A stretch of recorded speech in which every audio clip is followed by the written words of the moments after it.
Hey everyone, welcome back. Today, I want to talk about a book that profoundly shaped how I think about money, The Psychology of Money by Morgan Housel. This book combines financial concepts with psychology and explores the different attitudes people have towards money, wealth, and investing. I'll be sharing 12 key lessons from the book that caused me to reevaluate my own relationship with money. These lessons cover luck versus skill, ego, compound growth, and why flashy possessions often don't lead to respect or admiration.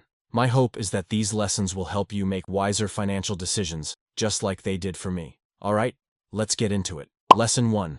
Attitudes towards money vary widely. The first big lesson is that people can have dramatically different attitudes towards money while still being reasonable. For example, some people love investing in individual stocks and tracking their portfolio daily. Others prefer set-it-and-forget-it index funds.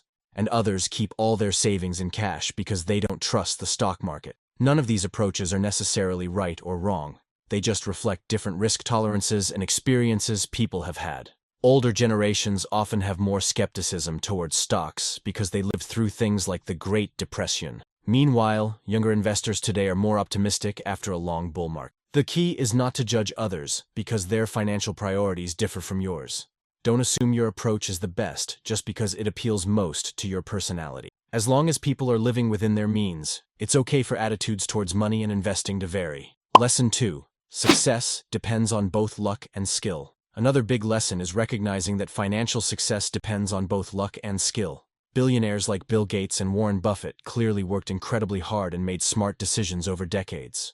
But they also benefited tremendously from luck in terms of timing, access to opportunities, and broader economic trends. For example, Bill Gates was lucky enough to have access to a computer in high school in the 1960s before PCs were common. This early experience paved the way for starting Microsoft. Of course, he worked tirelessly on top of that and had tremendous skill as well. But luck and privilege played a role too that we can't ignore. So instead of focusing on individual rags-to-riches stories, it's important to look at broader patterns. The reality is that most wealthy people had some luck involved, while most low-income people struggle due to a lack of opportunities and resources. Recognizing this can help us make better policy decisions instead of assuming everyone controls their financial fate alone. Lesson 3. Know when enough is enough. This lesson is about knowing when enough is enough when it comes to money, and avoiding unnecessary risks just to chase more wealth. Billionaires often capture headlines for shady behaviors like insider trading, tax evasion, and monopolistic business practices. But for most people, there comes a point where you've achieved enough financial security and comfort to stop taking on more risk, just for potential rewards. Everyone's threshold is different here, but it's wise to occasionally question if you've earned enough based on your lifestyle needs instead of endlessly comparing yourself to those at the top. Enjoy what you have, rather than relentlessly seeking more. Lesson 4. The power of compounding. Okay, this one will likely sound familiar, but it's still super important. I'm talking about the incredible power of compound interest over long periods of time. Compounding allows your interest payments or investment gains to start earning returns themselves. There's a famous example looking at Warren Buffett's wealth. Did you know that over 60% of his net worth came after his 65th birthday? Essentially, even if he stopped working decades ago, his current net worth of over $100 billion would still be almost as high today thanks to compound growth on his capital. This really drives home why starting to save and invest early is so critical. Lesson 5. Savings rate trumps income. Alright, this lesson was a wake-up call for me and changed how I thought about expenses and savings. Here it is. Your savings rate is more important than your actual income. Savings rate is simply the percentage of your income that you save rather than spend. Let's say you make $100,000 but have expenses of $98,000, so you save only 2% annually. Compare that to someone earning $50,000 but saving 50%. Who will end up wealthier over time? It's actually the person saving 50% of their income who will do far better thanks to compound growth on those savings. This was powerful for me because it made me realize that cutting expenses brings the same financial benefit as earning more income. I suddenly had much more motivation to combat lifestyle inflation and keep my costs reasonable. Your savings rate is the only variable you truly control, and it often comes down to defeating your ego and desires to spend on non-necessities. Lesson 6. Avoid losing money. Alright, here's another great lesson. Consistently not losing money in investing is more important than scoring occasional big wins. Imagine two investors, Sue and Jim. Sue's portfolio earns a steady 8% annually, while Jim's earns 12% on average. But Jim's investments are riskier with huge 30% drop years that devastate his portfolio. After 10 years, Sue's portfolio ends up substantially higher, despite lower returns because she avoided those huge losses Jim experienced. This drove home why minimizing losses through diversification and reasonable risk-taking is key for long-term investing success. Basically, losing money has a much bigger emotional and mathematical impact than making extra money. I really took this lesson to heart by shifting a large portion of investments to index funds, money market funds, government bonds, and treasury bills instead of individual stocks. The peace of mind is worth missing out on potential bigger gains. Lesson 7. Buy back your time.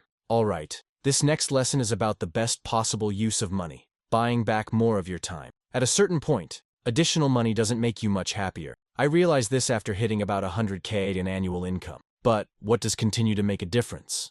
Is freeing up more time for family, hobbies, rest, and doing work you enjoy rather than tolerate it. Here's my favorite example. Let's say you currently make $100K working a typical 9-to-5 job. Instead of chasing higher income, what if you switched to working just 3 days a week doing something you love that pays $50K annually? You've essentially traded $50K in income for 2 entire days of time each week to live life. That's an incredible deal in my opinion. Obviously, you still need enough money to afford your needs and wants.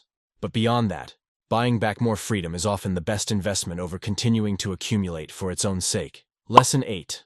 Wealth doesn't earn respect. Here's another big lesson from the book. Flashy possessions like luxury cars and mansions generally don't earn respect and admiration from others. People may compliment your new Porsche or mega yacht outwardly, but inwardly, they are more likely feeling envy or resentment rather than respect. They admire the car, not the owner. This was a valuable realization for me. It helped me understand why some wealthy people end up isolated and unhappy despite their apparent success. True respect and admiration can't be obtained through material possessions. It has to come from character and meaningful contributions to others' lives. Don't fall into the trap of chasing possessions just to impress others. Find your inner wealth first. Lesson 9. Consider emotions around major career changes.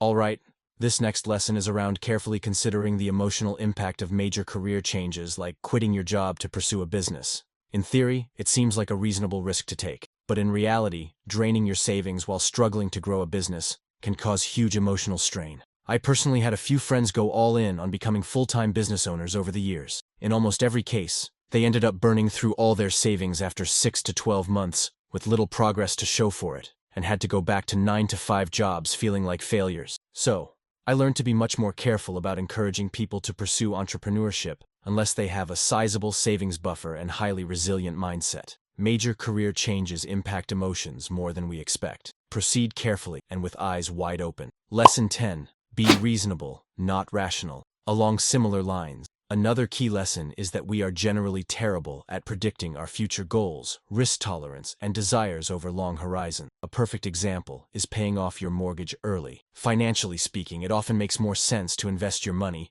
instead of paying off low-interest debt quickly. But psychologically, being 100% debt-free appeals to most people. So, while less rational, eliminating the mortgage gives comfort and peace of mind. Basically, it's important to balance rational financial optimization with reasonable decision-making that supports your mental health. Don't let academics and spreadsheets alone drive huge money decisions. Listen to your heart, too. Lesson 11. Sleep well at night.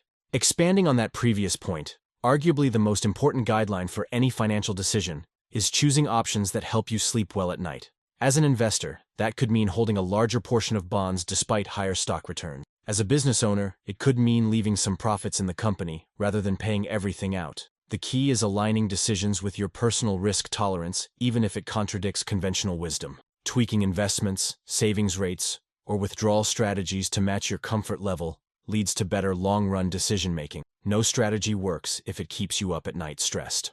Lesson 12. Always plan for things going wrong. All right, the final lesson I want to leave you with today is around having room for error in all plans and predictions. No matter how carefully you analyze some financial decision, there's a good chance your assumptions will be wrong, or the future will play out differently than expected. I love this quote from Morgan Housel on this topic. The most important part of every plan is planning on your plan not going according to plan. Whether launching a business, investing for retirement, or budgeting expenses, baking in plenty of room for error is absolutely essential. Markets can crash, health issues come up, and expenses can escalate. Assuming everything will go smoothly is a recipe for disaster. Build in contingency plans and buffers wherever possible. Don't stretch yourself too thin, and get comfortable adapting as circumstances evolve. Well, there you have it. 12 powerful lessons on money, psychology, and financial decision-making from Morgan Housel's book, The Psychology of Money, that truly changed my financial path. I hope reflecting on some of these lessons helps you rethink your own relationship with money as well. Nothing impacts our happiness more than how we choose to earn, save, spend, and invest. Which lesson resonates with you most? Comment below. If you enjoyed this video, do like and share this video so that more people will learn about these important financial lessons. Check out this playlist of my top 10 videos for creating wealth, and I'll see you in the next video. Take care.